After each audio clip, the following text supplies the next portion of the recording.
السلام عليكم ورحمة الله وبركاته. بسم الله والصلاة والسلام على رسول الله.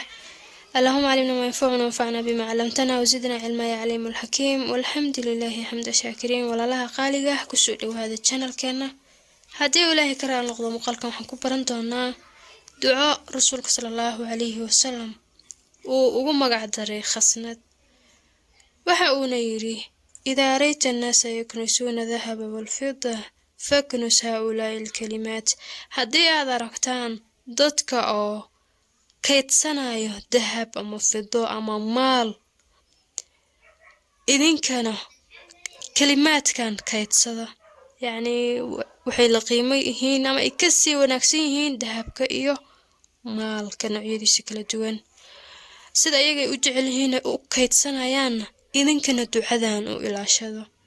wax kasta oo qiimo leh ay ducadan ka qaalisan tahay.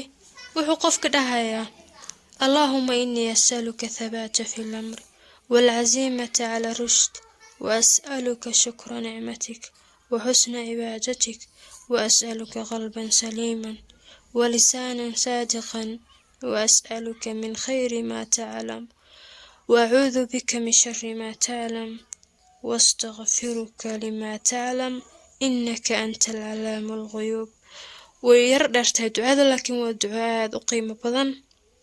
هل مرة ينكو علينا يا اللهم إني أسألك ثبات في الأمر والعزيمة على رشد وأسألك شكر نعمتك وحسن عبادتك وأسألك قلبا سليما ولسانا صادقا وأسألك من خير ما تعلم وأعوذ بك من شر ما تعلم واستغفرك لما تعلم إنك أنت علام الغيوب. wax ilaahay la weydiisan lahayo dhan oo ibn aadan uu u baahan lahaa ducadan waxay ka tagtay malahan. macnaheedu hadii aan ku bilowno wuxuu leeyahay qofka ilaahay waxaan ku weydiisanayaa in arrimahayga aan adkaysi u yeesho, yacni in aan arrimahayga daacad u noqdo. adduunkan waxaad u baahan tahay yacni ama aad rabto in lagu siiyo oo waxa jira adiga culays kugu ah fulinteedii ama raadinteedii. haddii ilaahay marka uu daacadnimo ku geliyo wax kastoo arrimahaaga ah waad qabsan kartaa, waad gaari kartaa. waxa kale oo uu leeyahay allah waxaan ku weydiisanayaa in aan go'aan yeesho aan ku cibaadaysto, yacni على رشد عزيمة على رشد. qofka waxba jira uu rabo inuu qabto, yacni mar walba wuxuu niyada ku hayaa inuu habeen kasta taajid u soo kaco, ilaahay bariyo, dambi dhaaf weydiisto.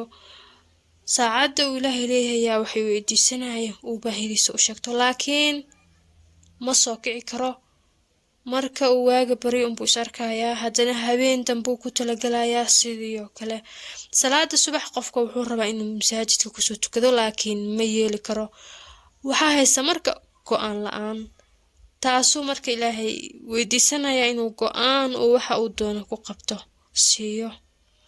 waxa kale oo alla weydiisanayaa mahadcelintiisa inuu waafajiyo iyo cibaado suuban, qalbigiisa ka dhiga qalbi saliim ah.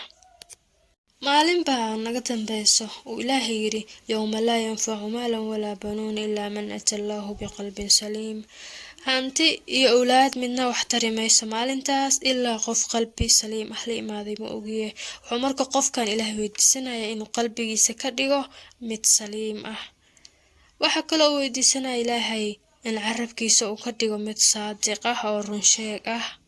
tan ugu muhiimsan wuxuu qofka leeyahay ilaahay waxaan ku weydiisanayaa waxaad og tahay oo khayr ah. wax walba oo khayr ah ilaahay baa garanayo. haddii uu ku siiyano qofkaas adduun iyo aakhira toona baahi ma qabi doono. waxaa kale uu leeyahay ilaahay waxaan kaa magangelayaa waxa aad og tahay oo shar ah. sharta annaga iskama celin karno. marar badan wax shar ahaan khayr moodnaa, wax khayr ahna shar baan moodnaa. ducada marka labadaba way koobaysaa. ilaahay wax kasta oo khayr asagaa oge wuu ku siin, wax walba oo sharana asagaa oge wuu kaa qaban. waa duco qiimaheed. waxay kusoo gabagabooday astakfaar. wuxuu leeyahay ilaahayow wax walba oo aad og tahay oo dembi ah ii dhaaf. dambiye waxaa jira annaga markaan galno aan iska ilowno laakiin ilaahay agtiisa way kaaga qoran yihiin dembi kaste oo ilaahay ogyahay waxaad weydiisatay inuu kuu dhaafo waxaa ugu dambeysa ilaahay oo adiga ah midka wax walba og waa duco aad u qiimo badan habeenka marka uu qofka soo kaco oo kale salaatuleylka haddii uu ilaahay waafajiyo waxaa jirta saacadu ilaahay leeyahay hal min saa'ilin fa udiic yaa wax i weydiisto oo aan siiyaa yaa dembi dhaaf i weydiisto oon u dembi dhaafaa waqtiyadaas oo kale ducadan haddii aad ku duceysato adduun iyo aakhiraba waad soo koobtay ilaahay arrimahaaga wuu ku waafajin wuu kuu fududeyn wax walba oo khayr oo isagu ogyahay buu ku siin shar oo dhanna wuu kaa leexin muuqaalka intaas ayuu ku egyahay wasalaamu calaykum waraxmatullaahi wabarakaatu